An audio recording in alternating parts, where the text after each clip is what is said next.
Try Audible and get your first free audiobook by clicking the link in the description below. A Blaze on Pard Huff by Florence Finch Kelly. One summer night, I was on a train that was speeding eastward across southern New Mexico. It was one of the white nights of that region, when the full moon, shining like sunlighted snow and hanging so low in the sky that it seems to be dropping earthward, fills the clear, dry air with a silvery radiance and floods the barren plain with a transfiguring whiteness in which the gray sands glimmer as if with some unearthly light of their own. The day had been long, wearisome, and unspeakably hot and dusty, and with the coming of this beautiful night and its cool breezes, most of the passengers betook themselves to the car steps and platforms where they lingered until we reached the little town of Separ late in the evening. As the train stopped, we saw that apparently the entire population of the village was crowded inside the station house. One after another, men came cautiously out upon the platform, carrying guns in their hands and casting long, anxious looks across the plain. Their set faces and ready revolvers and rifles showed that it was no ordinary matter which had sent the whole town to find protection in the railroad depot. They told us that a man had come running into town a little while before, and, falling headlong, exhausted, at the feet of the first person he met, had cried out that the Apaches were coming. Hastily revived and cared for, he explained that the Indians had attacked a cattle camp 10 or 12 miles south of Separ, where he and some other cowboys had been making a roundup and killed all but himself. He had managed to creep out undiscovered and had run at the top of his speed all the way to Separ to bring the warning. He said that the Apaches, in a large band numbering at least 100, had surprised the camp, killing the men as they lay in their blankets and committing horrible atrocities upon the dead bodies, and had then fallen upon the horses and cattle, killing and maiming the poor beasts in mere lust of cruelty. He was sure they were following him. He had heard their yells several times during his desperate race, and each time he had redoubled his speed. His shoes were gone, his stocking hung in shreds from his ankles, and his feet were a mass of raw and bleeding flesh, pierced by hundreds of cactus thorns. He had hurried away on an eastern-bound freight train to Deming, the next station, to rouse the citizens and help to raise a militia company whose coming was expected in a few hours. And telegrams had been sent to Fort Bayard giving news of the outbreak and asking for a troop of cavalry. Every soul in Separ, men, women, and children, with all the arms and ammunition in the town, had huddled in the station house. They'd be able to make a successful resistance, and as one man said, make as many good Injuns as the Lord would let them. For in those days, the hearts of the bravest in the Southwest knew terror, and with good reason when the Apache went on the warpath. The train sped on into the radiant white night, but the car steps and platforms were deserted. The passengers all sought their berths as soon as possible, there to lie below the level of the windows and pile all the pillows they can get between themselves and the side of the car. When we reached Deming, we found the place in an uproar. Every bell in town, from the gong of the railroad restaurant to the church bell, was ringing its loudest and wildest. Men in varying degrees of undress were running up and down the streets, calling loudly upon all citizens to come out at once. The people were assembling at the depot, where 2 or 3 of the cooler-headed had taken the place of leaders and had begun to organize the excited mass into an armed and officered company and get it ready to go quickly to the assistance of beleaguered little Separ. Then our train sped on again through the wondrous night, and I knew no more about the Indian war at Separ until I sat on the kitchen doorstep at Apache Teju one evening some years later and beguiled Texas Bill into telling me yarns of his long and checkered experience as a cowboy. The cool, soft breath of evening filled the air. The alfalfa field glowed in its most vivid emerald in the yellow rays of the setting sun, and in the same rich light the gray barren hillside beyond shone like beaten gold. And Texas Bill, just in from a week's trip on the range, soothed and inspired by the civilizing influences of the ranch house, a shave, clean clothes and his supper, unbent from his usual bashful dignity, and talked. Texas Bill was tall and big and loose-jointed, and he spoke always in a long, soft, indifferent drawl. He held two articles of belief which no man might dispute without getting sight of the knife in his bootleg or the revolver on his hip. One was that Texas was the biggest and best state in the Union, and the other that the cow business was no longer fit for a gentleman to follow. He lounged on a bench beside the door and told me tales of the range and the roundup, of herds of cattle stampeded by the smell of water, of long rides and blinding sandstorms, of the taking in of the tenderfoot, of centipedes and sidewinders, of Indian fights and narrow escapes. "Were you ever in one of these Indian attacks yourself?" I asked, for his Indian yarns had been about other men. Texas Bill solemnly considered the heel of his boot a moment, and then just as solemnly replied, "Yes, I was killed by the Apaches once." He turned a serious face off towards Cook Peak, which towered a mighty sculptured mass of purest sapphire blue against a turquoise sky, and I, seeing that his countenance bore just such an expression of inscrutable solemnity as it might have done had he been acting as chief mourner at his own funeral, answered just as soberly, "That must have been very interesting. I wish you'd tell me about it."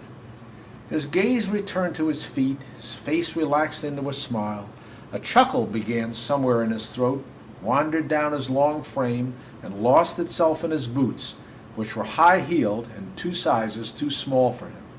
Then he spoke again. "That was the time we run a blaze on Pard Huff." Then he relapsed into silence, contemplation of his boots, and several successive and long-drawn chuckles. But at last he began his story. "You see, Pard Huff, he was a tenderfoot, and there wasn't nothing he wasn't afraid of at all. You couldn't convince him that coyotes ain't dangerous, and he thought it was sure death if a tarantula looked at him. And you could make him jump out of his boots any time by just buzzing your tongue behind his ear.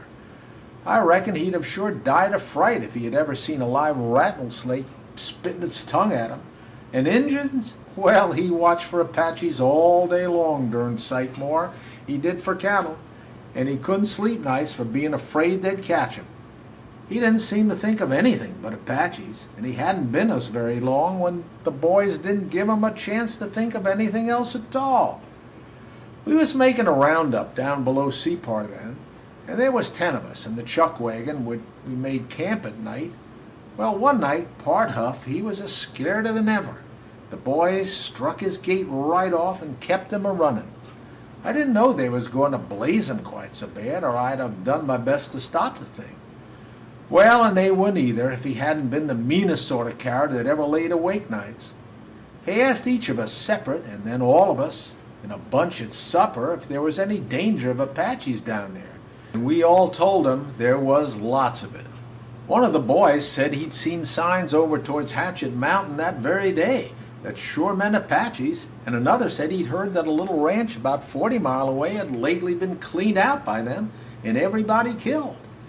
Then we all talked about it and agreed they might come on us at any minute, that most likely they'd attack us that very night, and that we ought to get ready for them. Well, sir, that Pard Huff, he never said another word. He just sat there with his eyes getting bigger and his face whiter every minute. We kept it up, told stories about the way them devils do, everything we'd ever heard of, how they hold you and pull your tongue out, or cut off your ears, or run a stake through you and pin you to the ground, or smash your face to jelly with a rock, or burn you alive, till Pard Huff didn't know which end he was a-standing on at all. We got out our blankets and turned in, but just kept a-talking about the Apaches, till that Pard Huff, he was shaking as if he had a fit.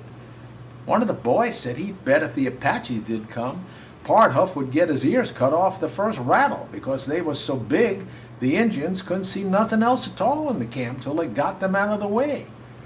And then bang, bang, bang went some 6-shooters. The boys yelled, "Indians, Apaches," as loud as they could. And the feller on the other side of Pard Huff, Pard was laying next to me, yelled out, "Boys, I'm killed," says he. And he rolled over on his face and kicked and yelled and groaned. Then bang, bang, bang went the 6-shooters again. And then you ought to seen that Pard Huff. Well, sir, he was sure buffaloed. He jumped out of his blankets, let out one yell. The chuck wagon was right behind us, and he gave one jump and went clean over it, lit out across the country like an antelope. You all just ought to have seen that tenderfoot pull his freight. The boys come up a-laughing and watched him run. They was a-betting he wouldn't stop till he got to Apache Teju.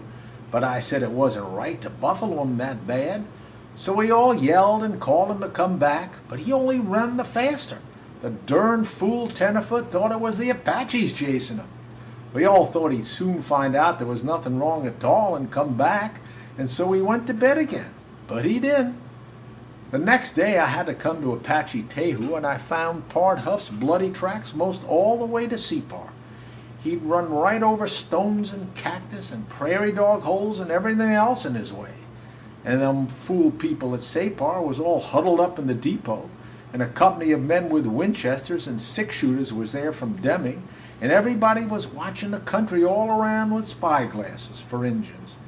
Well, sir, that darn fool tenderfoot, that Pard Huff, had told them a fool yarn about Apache surprising our camp, and killing everybody but him, and they was sure buffaloed. Yes, I said, I know they were. You? How did you know anything about it? Oh, I was there that night. I passed through on the train, and Separ and Deming were the worst scared towns I ever saw. Texas Bill chuckled, pleased at this verification of his story, and went on. Then you know what I'm telling you is sure true. I thought maybe you all mightn't believe it at all, for it sure don't look reasonable that folks could get so buffaloed over a darn fool tenderfoot's yarn. They looked at me with mighty big eyes when I rode into Separ. Says they, how did you get out alive? We sure thought you was dead. Well, says I, as far as I know, I'm sure alive, and I don't know as I've been into anything to get out of at all. Why, says that Pard Huff. Oh, says I, damn Pard Huff. He's a tenderfoot and afraid of his shatter. He dreamed about Apaches and jumped up with a yell and lit out, for God's sakes. We tried to call him back, and he thought it was the Apaches after him. I reckon he scared you all half to death with this yarn. You're as bad as tenderfeet yourselves. But they'd got the notion scared out of them so bad they couldn't believe anything else, and they sure thought there must be Injuns around somewheres. And so I left them and rode on for Apache Teju. Pretty soon I met a troop of cavalry from Fort Bayard on the trot for Separ.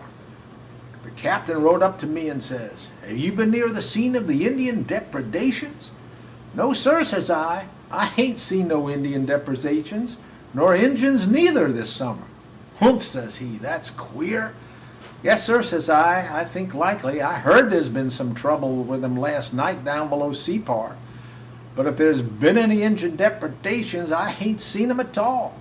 And then I rode on, for I hadn't time to be bothered with no more of his questions, and too, I reckon, likely him and his soldiers needed some exercise. And they got it, too. They just kept on the trot for the Mexican line and kept it going for 3 months. They'd started out for Injuns, and Injuns they was bound to have. They just wound around through all that country south of Separ and over into old Mexico and back again, up into the mountains and across the plains, and didn't even see the Apache the whole 3 months.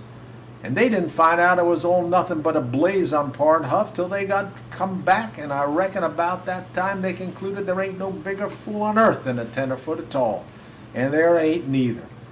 Well, I tell you, that Pard Huff was sure mad when we found out we had all been running a blaze on him. I don't know as I blame him much, for that 10-mile run of his to Separ and his rock-sock feet over cactus and stones wasn't much of a joke at all.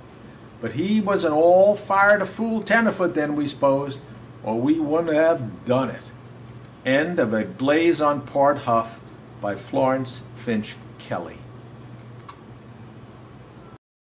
Try Audible and get your first free audiobook by clicking the link in the description below.